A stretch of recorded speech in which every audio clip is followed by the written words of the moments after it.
Olá, boa noite a todos e todas. Eu sou Igor Sacramento, pesquisador em saúde pública pela Fiocruz e tô com vocês aqui, colaborando com o Memória da Eletricidade em lives para discutir questões relacionadas à saúde no contexto que estamos vivendo da Covid-19. Hoje nós vamos conversar com a professora médica e pesquisadora Adriana Cavalcante Aguiar sobre as mudanças e os desafios no processo de atendimento online, atendimento remoto na saúde. Vamos falar também um pouco da formação dela, que é médica, mestre em saúde pública e doutora em educação pela Harvard. Então, falar um pouco da experiência dela e todos os desafios que nós estamos vivendo nesse momento.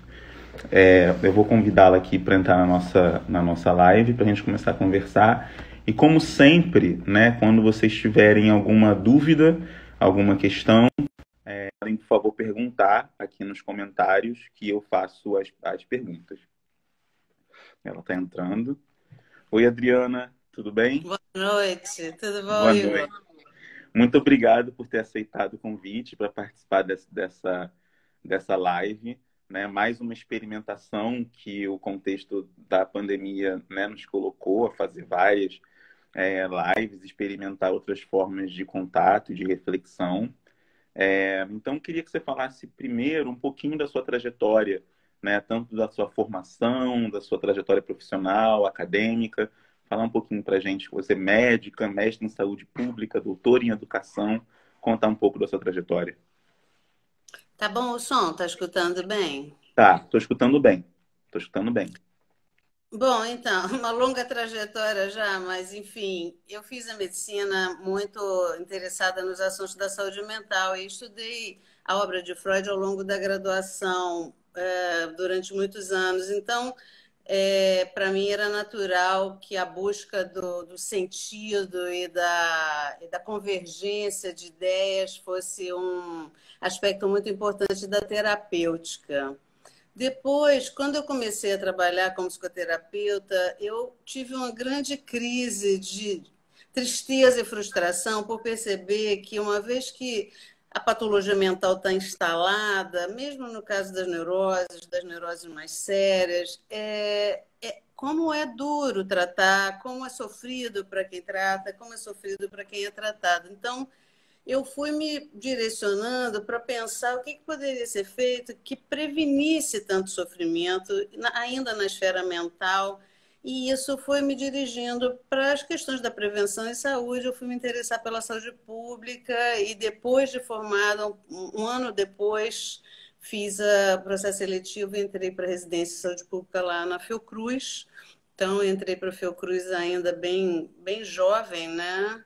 E, na sequência da residência, eu fiz um mestrado estudando gênero e saúde, trabalhando com coisas preventivas muito bonitas que também têm a ver com educação, que era processos educacionais que nós desenvolvíamos na rede pública rede pública de saúde. O SUS era recém-criado, mas já havia um acúmulo muito bonito de trabalho educativo, de orientação feminista, no sentido de uma escuta muito qualificada das mulheres, trabalhos educativos em grupo.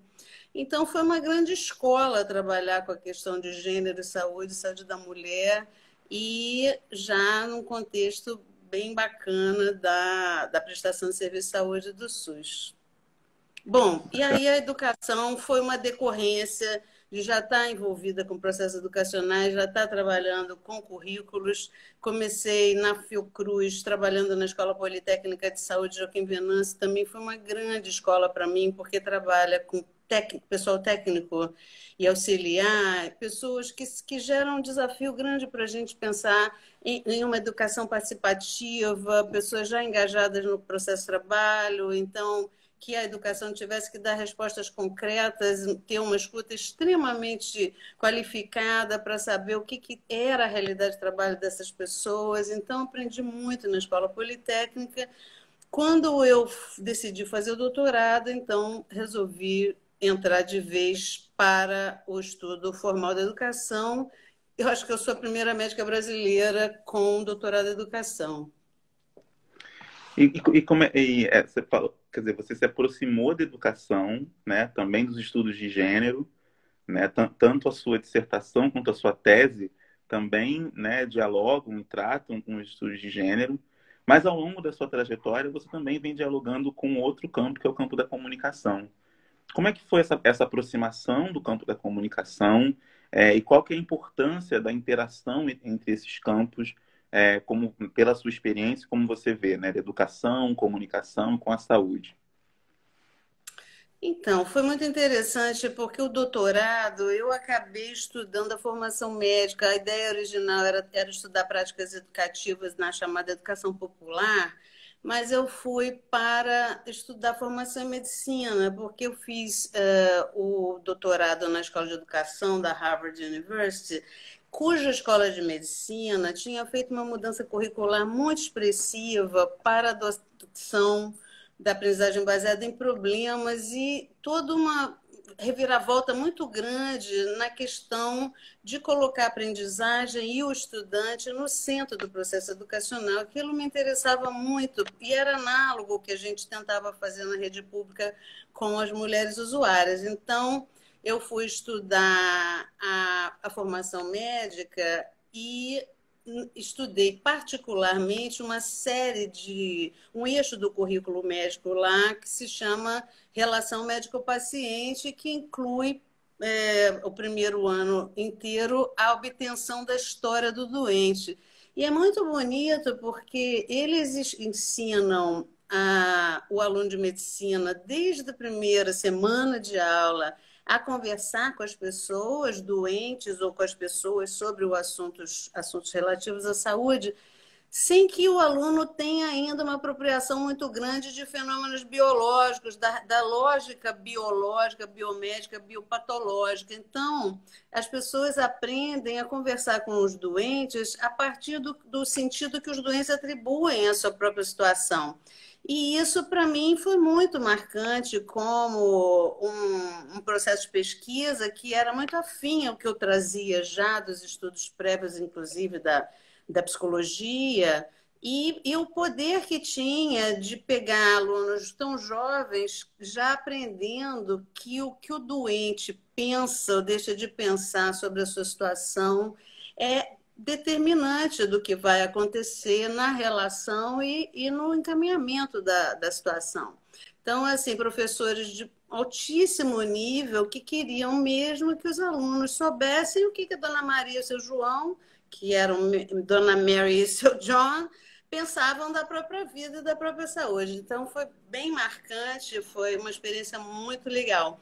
E a comunicação, junto com a educação, elas estão o tempo inteiro, quer dizer, são fenômenos humanos, sociais, que acontecem, quer a gente queira ou não, quer a gente note ou não, nomeie ou não, no âmbito da prestação de serviço de saúde e também da formação em saúde, educação e comunicação estão acontecendo o tempo inteiro. É bom que nós, profissionais de saúde, nos voltemos a estudá-lo, né? Porque vai acontecer, queiramos ou não.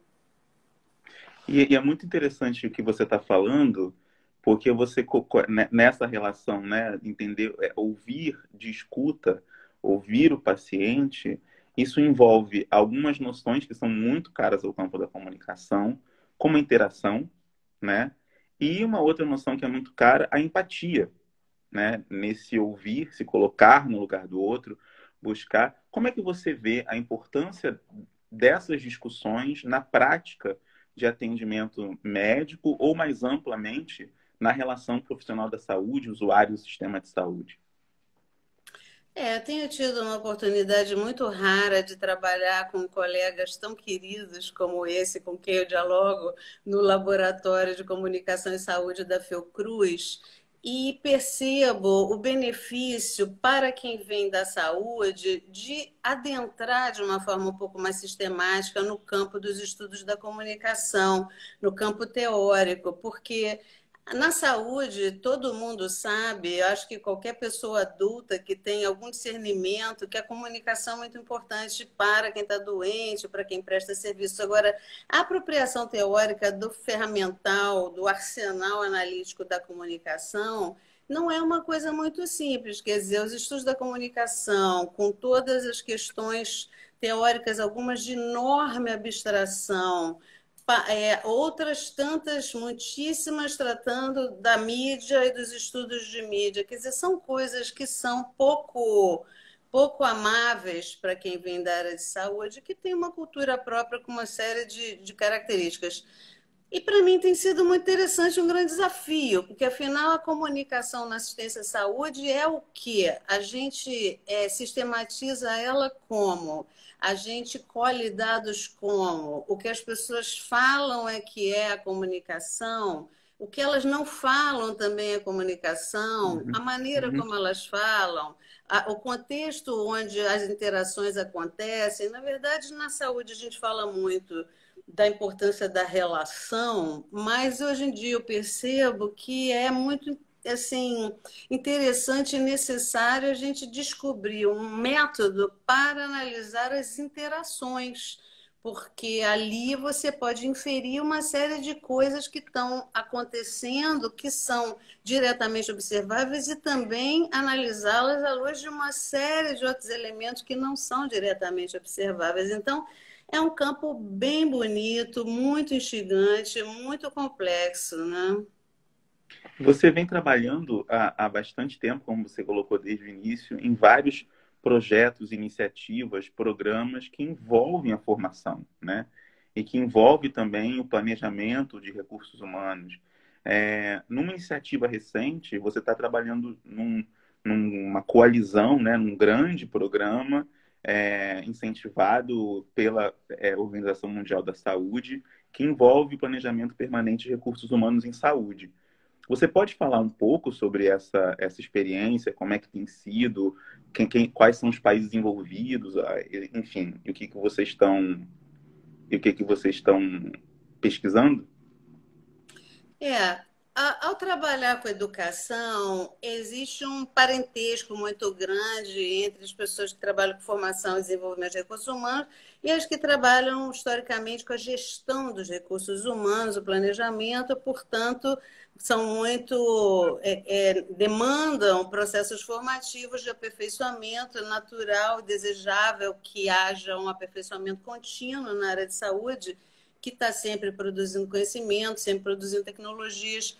Então, eu estou muito contente de estar inserida junto com colegas do Instituto de Medicina Social, da Escola Nova da Universidade Nova de Lisboa, colegas da Hungria e da África do Sul, num projeto da OMS que tem muito a ver com o que a gente demanda no Brasil e necessita, que é liderança na questão dos recursos humanos em saúde, capaz de exercer a comunicação e propiciar a construção de consensos e de um vocabulário comum para poder se compreender quais são as necessidades de profissionais e como fazer com que os fenômenos técnicos e políticos se deem de forma a permitir que os países tenham disponíveis profissionais de saúde adequados, tanto em quantidade quanto em qualidade.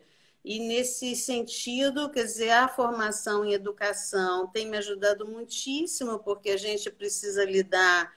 Eu acho que os grandes programas educacionais internacionais, que hoje em dia incorporam essa vontade de fazerem coisas inovadoras, que agreguem muita relevância para os para os estudantes, aprendizes e que incorpore elementos do conhecimento que se tem da aprendizagem de adultos, esses programas tem muita ambição, como é o caso desse, de realmente tocar o coração das pessoas. E aí a Uhum. comunicação e a educação são muitíssimo importantes, né? Haja visto aí o contexto que a gente está vendo, eu acho que é um momento muito evidente para mesmo quem não é da especialista em saúde ou em recursos humanos e saúde, A necessidade de pensar com antecipação a problemática da formação e dos recursos humanos, porque a saúde é extremamente complexa, né? Como estamos vendo aí, aprendendo mais uma vez de uma forma bastante dura, né?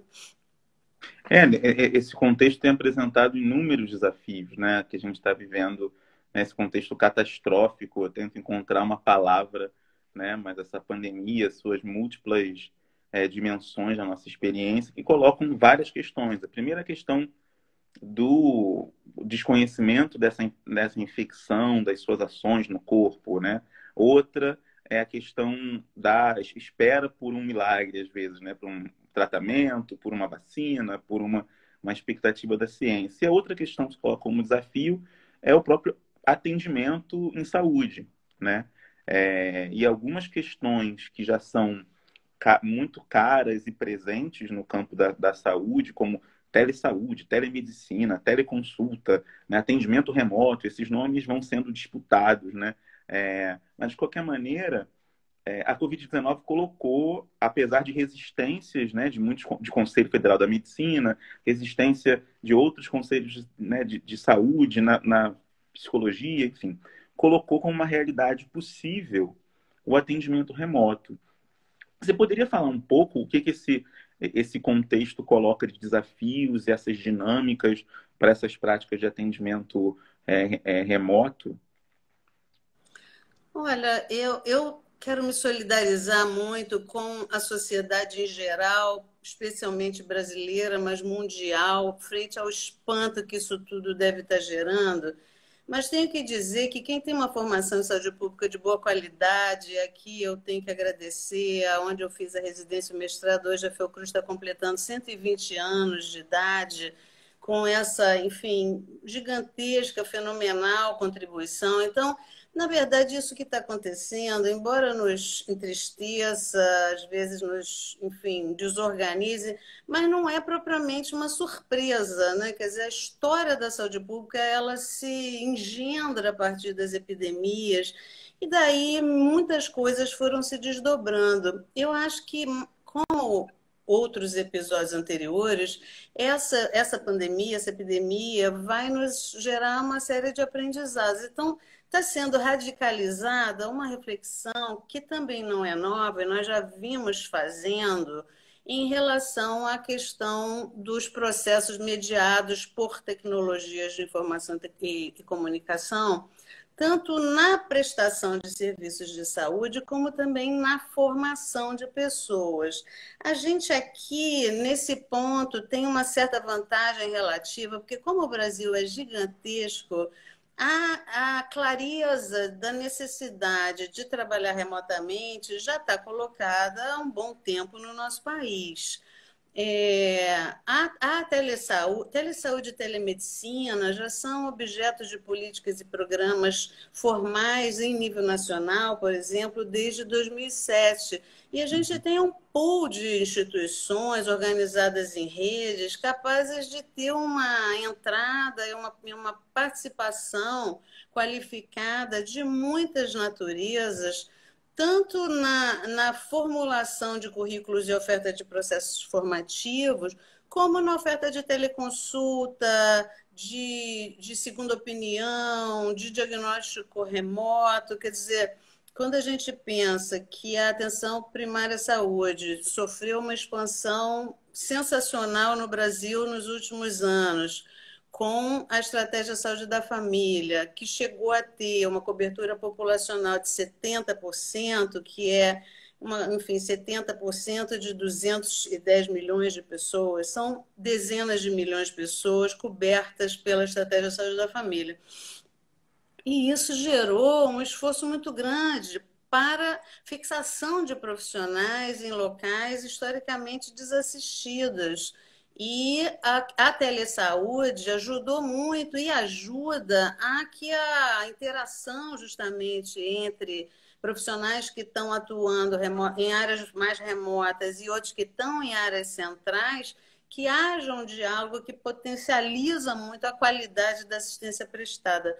Da mesma forma, eu particularmente tenho mais experiência com processos educativos, a gente já vem trabalhando à distância com processos muito interessantes, inclusive de grande escala. A Fundação tem uma experiência muito legal com isso, a UERJ também, pelo CEDERJ, onde eu atuo, e a Fundação.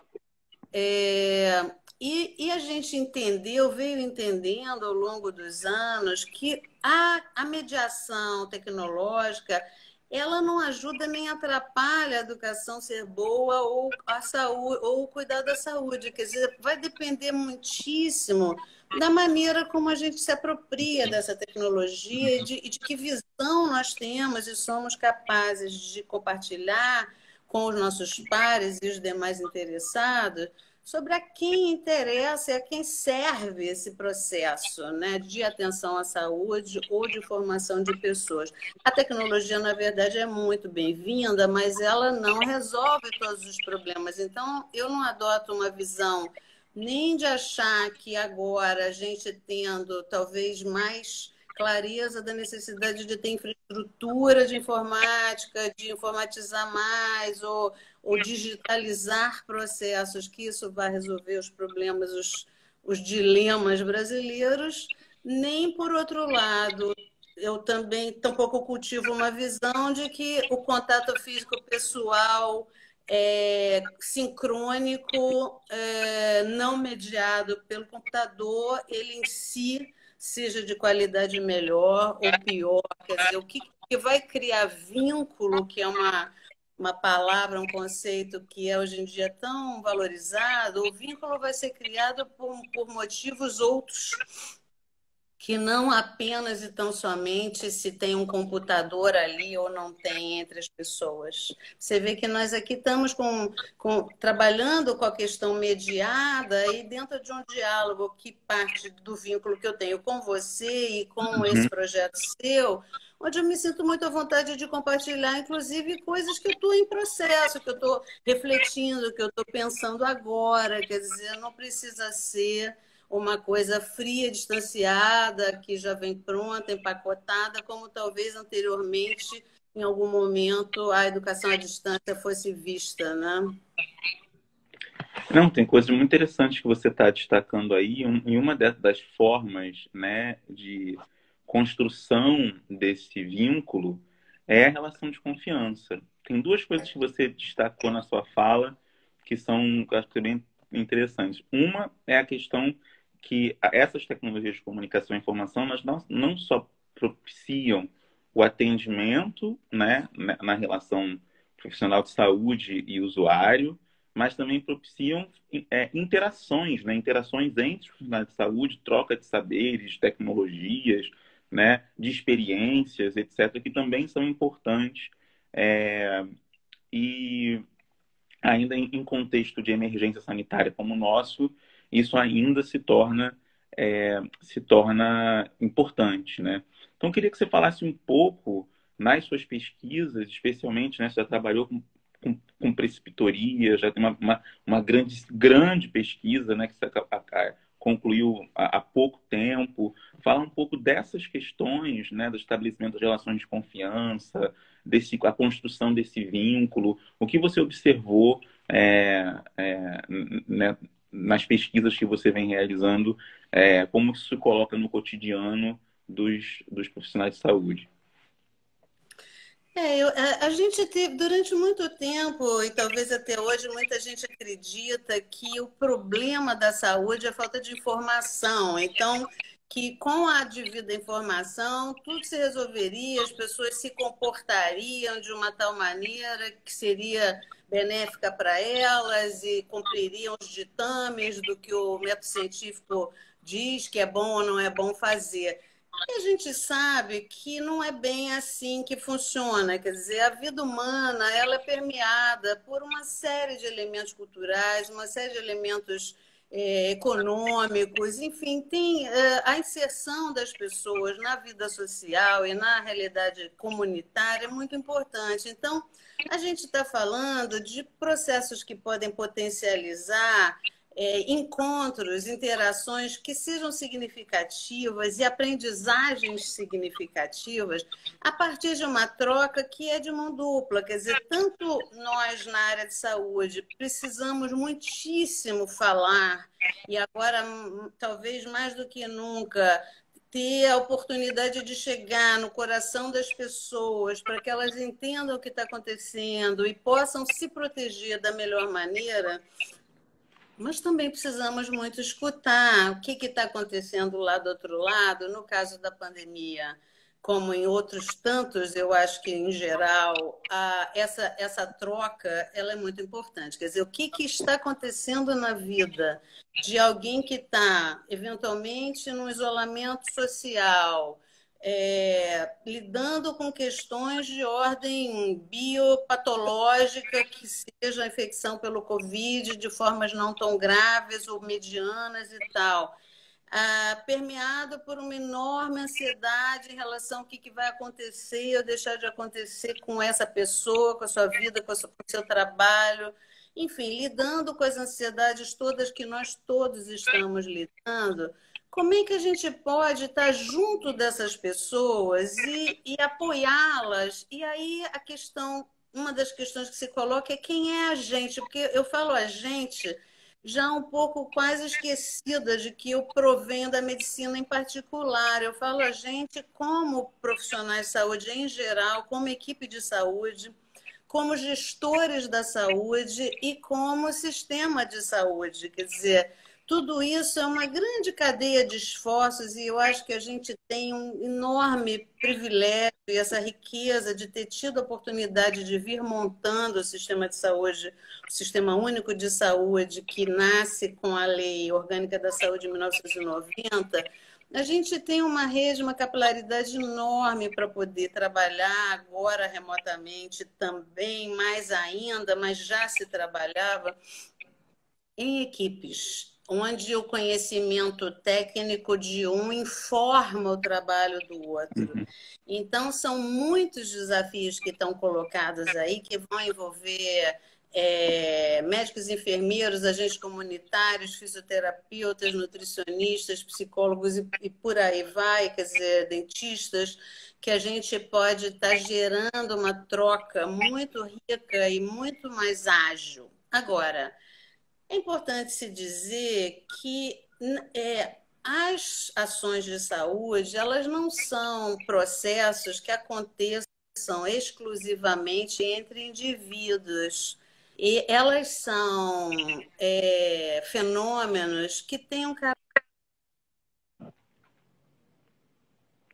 de instituição aí envolvidas nesse tipo de diálogo que a gente está aqui tratando, e até que ponto essas instituições, aí eu estou me referindo especialmente aos serviços de saúde organizados de uma forma lógica, em rede, por níveis de complexidade, como que esses serviços estão organizados para dar retaguarda para essas pessoas que vão estar podendo, e a gente trabalhou muito na formação de pessoas capazes de escutar, interessadas, empáticas e sensíveis.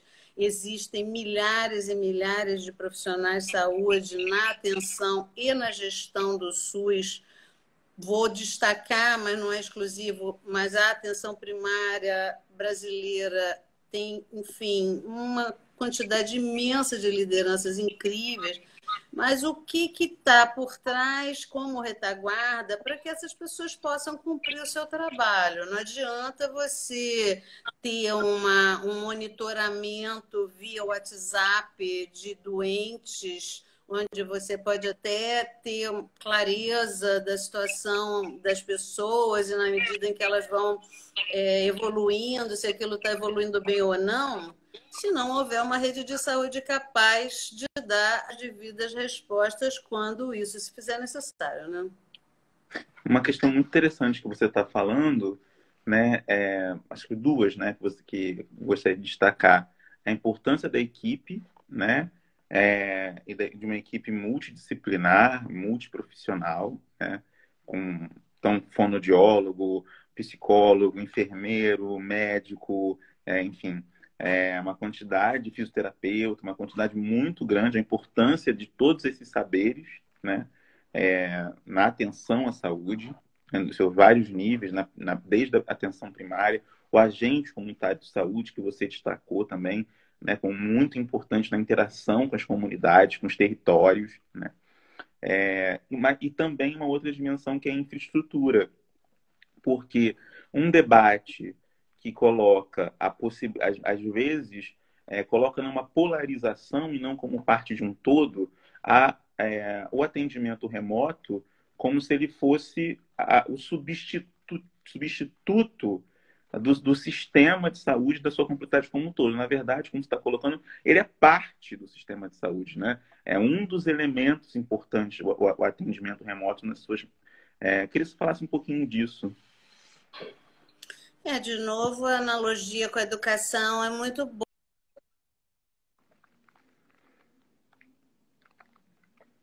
Individualizada, cuidadosa, circunstanciada, contextualizada de cada pessoa, tanto quando essas pessoas demandam atendimento, quando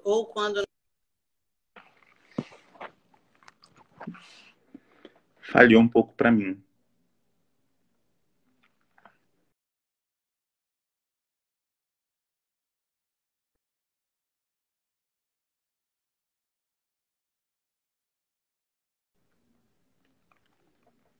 de trabalho travou no um pouquinho para mim, não território. sei se para as pessoas, tá? Travou um pouquinho para mim, não sei se... Voltou? Voltou. No 3G ou tá... Voltou. Não, voltou agora. Continua travando? Então, eu estou dizendo que a possibilidade agora de fazer um trabalho remoto bem feito, ela é tão maior quanto foi a nossa capacidade de criar redes de atenção via expansão da estratégia saúde da família e da construção da relação da estratégia saúde da família com os serviços de saúde especializados, ambulatoriais e hospitalares, porque aí você tem como entender o que está acontecendo com um dado indivíduo, uma dada família, e contar com recursos necessários para lidar com isso. Ou melhor, quero dizer, é importante a gente também mencionar que nos últimos anos o investimento em formação e em capacidade de prestação de serviço pelo Sistema Único veio sendo diminuído. Então, a gente tem muito orgulho desse sistema e está vendo agora como ele está sendo indispensável, como sempre foi, mas também não temos ilusão que se o processo que estava em curso de ir esvaziando o sistema de saúde, não financiando como ele precisa ser, e aí eu estou dizendo isso a partir de parâmetros internacionais do que seja um sistema com financiamento decente dentro de um custo-benefício defensável, né? Se não revirmos isso em situações outras que, na verdade, quem está inserido na saúde já vê o tempo inteiro, que demandam uma ação coordenada, nós teremos muita dificuldade. Quer dizer, há de se refletir, e eu acho que agora talvez fique mais claro para muitas lideranças o que a gente vem falando, que a saúde tem que ser uma política de Estado, porque ela não pode sofrer variações muito grandes de acordo com mudanças de governo. Tem um filme muito legal do Michael Moore que chama-se Cycle, que eu recomendo muito, que o Michael Moore entrevista um senhor que está jogando golfe, obviamente uma pessoa com bom padrão econômico, jogando golfe, e ele pergunta para o cara o que ele faz quando precisa de assistência à saúde e o que qualquer outra pessoa no Canadá faz. E esse cavaleiro responde, eles vão para o Sistema Nacional de Saúde, e aí o Michael Moore pergunta, mas o senhor acha justo que o senhor pague mais imposto e o outro que paga menos imposto também tenha direito ao mesmo sistema? Aí o senhor que está jogando golfe fala, mas isso, a gente não se faz esse tipo de pergunta aqui. E aí o Michael Moore conclui perguntando para o sujeito qual é o partido que ele vota, e o cara responde que vota no Partido Conservador. Então, aqui é esse pequeno extrato do filme, que é muito interessante, é muito simbólico, quer dizer, quando ele diz isso, a gente não discute aqui, não há o que discutir, quer dizer, não pode ter saúde coletiva e aí as situações de doença transmissível e infecto-contagiosa, como é o caso, agora, não preciso nem tecer muitas considerações sobre qual é o grau de interconexão entre a saúde de uma pessoa e a saúde da outra, né? Então, eu acho que talvez uma das coisas que toda essa dor, essa perda gigantesca que nós estamos vivendo possa gerar de reflexão mais duradoura é essa, né? Quer dizer, precisamos de uma que esteja operante sempre. Muito interessante o seu exemplo. Eu gosto muito desse filme também, esse documentário. Reforço a recomendação da Adriana por esse documentário. E também essa dimensão da interconexão do sistema de saúde e da própria saúde coletiva, né? Acho que contextos críticos como esse que a gente está vivendo coloca a questão de como somos tão codependentes e que a saúde de um também é a minha saúde, né? A saúde do outro também impacta na minha saúde. Então, a saúde ela é fundamental como um direito universal, né? Acho que essa é uma questão, e digo que fica muito evidente a importância disso agora. Mas há uma outra questão, né, que também se coloca diante do atendimento remoto, etc., é da própria qualidade da interação, né? Muito se diz, e você falou um pouco disso, muito se diz da qualidade da interação online pode ser pior da qualidade da interação, digamos assim, presencial, né? Quase criando aí uma dicotomia, né? O quanto você aposta nessa dicotomia ou não, né?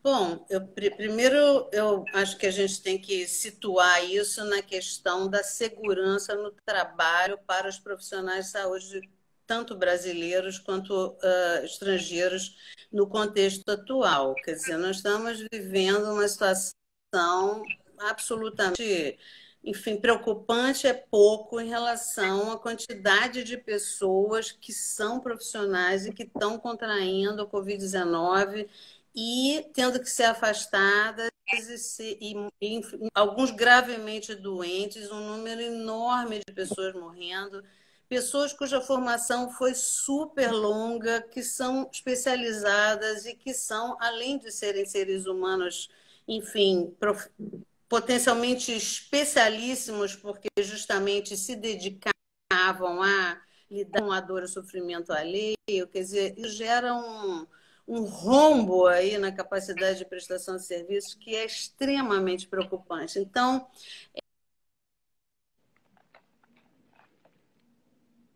equipamentos de proteção individual, falar que as instituições têm que dar condições de trabalho para as pessoas, o trabalho presencial é inevitável. E aqui eu faço uma profunda homenagem a quem está trabalhando com os doentes graves e quem está trabalhando com os doentes internados, porque essas equipes devem estar sofrendo muitíssimo a pressão enorme que é tanto o doente, a família, as condições de trabalho e o risco de contaminação efetivo que gera com que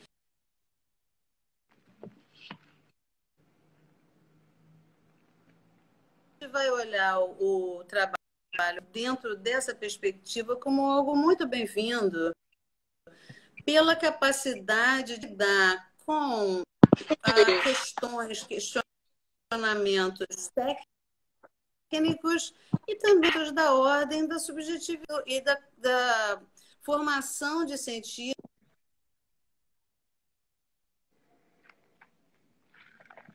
e como atravessar tudo isso, quer dizer, é muito mais conveniente e confortável para pessoas como nós, que temos uma rede de relações com um monte de amigos da área de saúde, que qualquer dúvida, qualquer dificuldade, a gente resolve facilmente pelo telefone, pelo WhatsApp, de pessoas que não têm a menor condição e nem acesso a isso. Quer dizer, agora, essa pesquisa minha que você mencionou, que foi uma pesquisa muito interessante sobre formação de residentes, portanto, formação de especialistas no Brasil e na Espanha, a equipe e eu tivemos a oportunidade de participar de atendimentos, muitos atendimentos na Espanha e no Brasil, ao nível da atenção primária. E se fala muito da pressão, da falta de tempo, e realmente existe isso, inclusive no sistema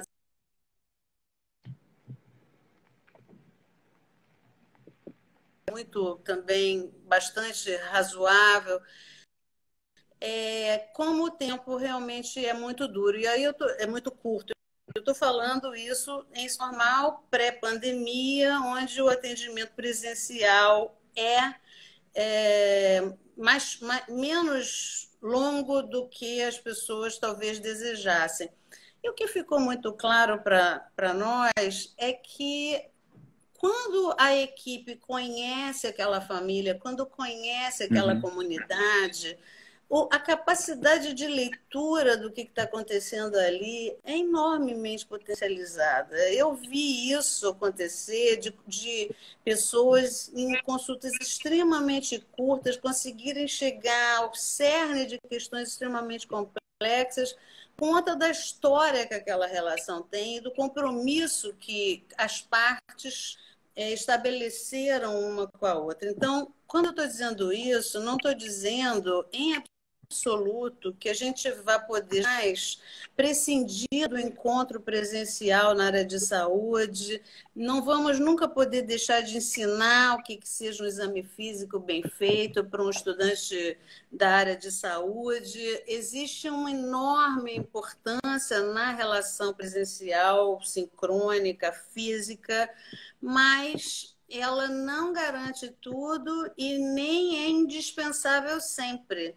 Então, é Uhum. diferente você ter que atender Uhum. uma pessoa que tem um quadro de várias comorbidades, um paciente idoso, que nunca foi bem atendido, onde você tem que examinar uma série de coisas, conversar muitas coisas, conversar longamente, tomar uma série de decisões, negociar decisões, construir uma relação com uma situação como nós temos agora, de uma relação que já foi estabelecida muitas vezes pelo sistema de saúde, pela estratégia de saúde da família, e aí eu repito, com base em décadas de trabalho duro, muito dedicado, e lidando com elementos da prestação de serviço que não deveriam estar na equação, do tipo precarização das relações de trabalho, pessoas muito boas e dedicadas que não sabem se o seu contrato vai ser renovado, que não sabem se vão poder dar continuidade ao seu trabalho, quer dizer,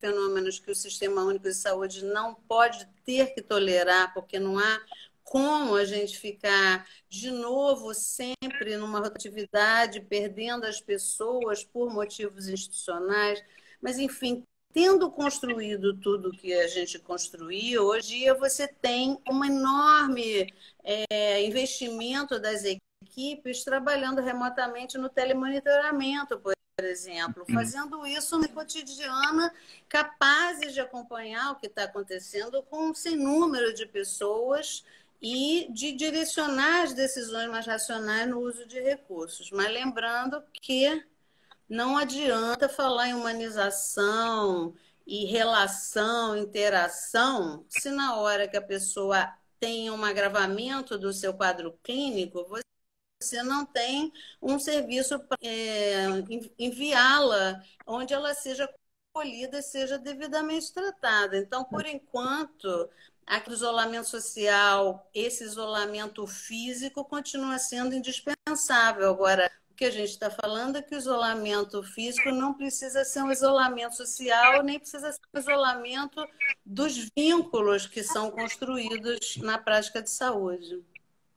Então, nesse contexto, é importante, né, pensando no sistema de saúde, que as clínicas da família, estratégias de saúde da família, têm estrutura para manter esse telemonitoramento, né? Esse monitoramento, e como você bem disse, é uma história de indas e vindas, né? Com maior investimento, com menor investimento, né? Mas a importância nesse momento desse telemonitoramento à distância dos diversos usuários, para avaliar, inclusive, a necessidade, né, do atendimento presencial ou não. Seria isso?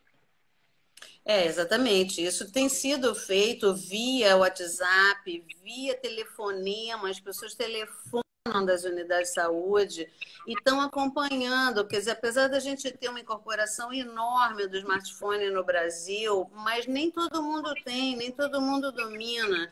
A gente vive uma chamada transição demográfica, que é um processo de envelhecimento populacional, o qual muito nos alegra, porque significa que as pessoas estão podendo ter o direito à vida.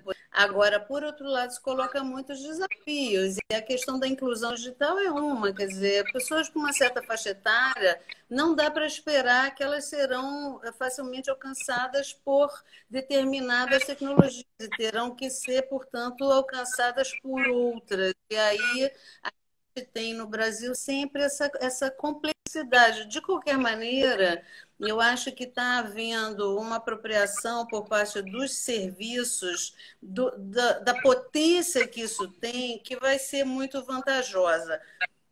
O perigo é a gente ter quem ache, e aí estou falando no âmbito da política, da gestão e do financiamento, que você pode abrir mão do tempo dos profissionais para estarem atendendo as pessoas nos serviços e que estejam, sei lá onde, em casa, fazendo telemonitoramento. Então, assim, da mesma forma que na educação à distância a gente não abre mão do contato pessoal em N situações, quer dizer, no caso da educação e da saúde também tem que se contextualizar muitíssimo quem são as pessoas envolvidas na interação, que contexto, que necessidade.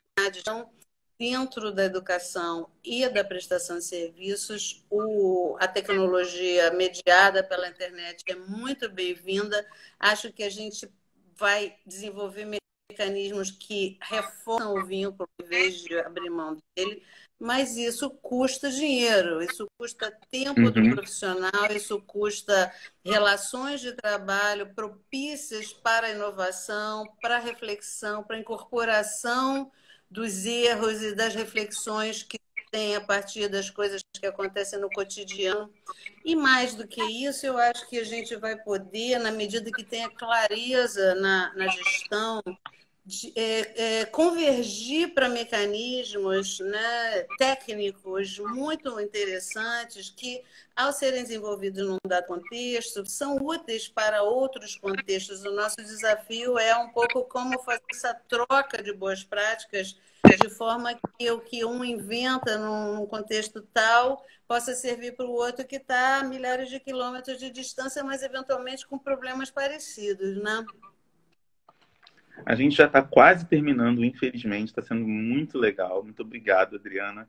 Eu tenho uma pergunta que o Fabiano fez, acabou de fazer, falando da a estratégia que a Nova Zelândia e outros países estão usando das bolhas sociais, né, como uma forma de saída do isolamento.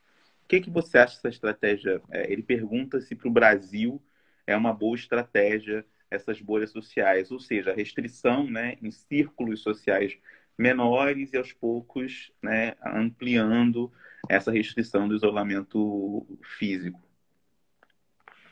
Bom, o fato da pandemia ter atingido o Brasil algumas semanas depois de outros países que têm sistemas de saúde interessantes é uma grande vantagem e tem uma série de coisas que a gente vai poder aprender sobre esse processo de gradativamente diminuir o isolamento. Agora, eu acho que há uma apropriação um pouco ingênua desejo de recuperar do interior, que é natural, que assim, a gente está com saudades das coisas que fazia, com saudades das pessoas, seja superado logo. E agora, independente do mecanismo e como que vai ser a racionalização dessa retomada do convívio social, no Brasil nós temos, a gente tem uma aglomeração de pessoas em ambientes de densidade demográfica extremamente alta, convívio de faixas etárias nas mesmas casas, inclusive casas eventualmente muito pequenas, sem a menor condição de distância nenhuma entre ninguém. Temos, enfim, idosos cuidando de crianças, temos as escolas sobrecarregadas, quer dizer, nós temos uma série de coisas que nós vamos poder refletir e propor encaminhamentos com um grau mínimo decente de responsabilidade, na medida em que nós unirmos esforços para pensar com dados de boa qualidade sobre aonde a epidemia está acontecendo e como que a evolução está sendo, quer dizer, a questão toda dos dados epidemiológicos, que é fundamental, e mais a orquestração das ações de controle, se nós conseguirmos avançar em relação a isso, poderemos pensar num retorno às atividades programado de forma segura. Agora, um dos critérios para pensar em retorno é a capacidade dos serviços de saúde darem conta de casos novos, porque na medida em que você propõe que as pessoas voltem a ter convívio social, sabendo que a transmissão está acontecendo, a gente já sabe que terá casos e que tem um percentual desses casos que é grave, etc. e tal. No momento, nós temos uma série de capitais brasileiras e centros urbanos totalmente colapsados, com centenas de pessoas esperando um leito para poder se hospitalizar. E isso está gerando coisa da ordem de 1.000 óbitos por dia, que é enfim, de arrancar o coração de qualquer profissional de saúde mais sensível e de qualquer cidadão. Então, agora é hora da gente pensar nas suas casas, que essas casas tenham condições de mantê-las, que essas pessoas tenham a renda mínima necessária, porque para quem é mais pobre, para quem tem condições boas já é um pesadelo, para quem tem condições ruins é vida ou morte todo dia. Como que a gente dá condições para essas pessoas atravessarem as próximas semanas no máximo de isolamento possível? Então, assim, eu confesso que ainda não me debrucei em detalhes sobre as experiências, porque a gente não tem a menor condição de receber mais gente nos serviços de dizer. Eu fico um pouco chocada com isso, porque sendo profissional de saúde, tem que alertar as pessoas que quando diz que o serviço vai colapsar, significa que daqui a pouco não está passando doente gravemente, nem da porta do serviço. Então, vai acumular na porta. Quer dizer, falar de recuperar o convívio, quer dizer, desconcentrar o isolamento agora em capitais como é o caso de São Paulo, Rio de Janeiro, Manaus, é ver gente doente e morrendo na porta dos serviços de saúde. Adriano, muito obrigado pela nossa conversa. Se você quiser, a gente está quase terminando. Se quiser falar algumas palavras finais, a gente tem um minutinho ainda. Mas, de qualquer maneira, muito obrigado pela conversa hoje. Parabéns pelo seu trabalho. Acho que, né, várias pessoas aqui aproveitaram. Então, se quiser despedir. Bom, primeiro te pedir para a próxima vez me chamar para falar de coisas mais alegres, né? Enfim, mas tô brincando, a gente está falando de coisas que são do nosso métier, que são muito necessárias. E só lembrar, quer dizer, coisa de um dia para o outro. Então, assim, uma outra lição muito importante que está ficando é que temos que pensar o pensamento profissional de saúde com antecedência, temos que pensar a formação, pensar sobre o direito à saúde com a devida antecedência, porque na hora que os problemas agudos se manifestam, não tem gente com perfil formado para tudo o que precisa. Então, assim, essa área dos recursos humanos, parabenizo aqui todos que militam nessa área, especialmente na pessoa do meu grande mestre Mário Dalpós, que estão dizendo isso há muitas décadas. Quer dizer, como é que a gente planeja, como a gente avalia, como a gente incorpora. Quero ver isso ter um novo tratamento depois da Covid-19. Muito obrigado. A nossa conversa vai ficar gravada e disponível no YouTube da Memória da Eletricidade, para quem não pôde assistir desde o começo. Na quarta-feira, à 1h da tarde, nós vamos ter uma conversa com a educadora física e personal trainer Adriana Menon, para conversar sobre atividade física na quarentena. Tá? Muito obrigado a Adriana e a todos que estão aqui. Se cuidem, quem puder, fique em casa. Beijo. Obrigado. Obrigada, pessoal. Obrigada, Igor. Se cuidem. Beijo. Muito obrigado, querida. Beijo. Tchau.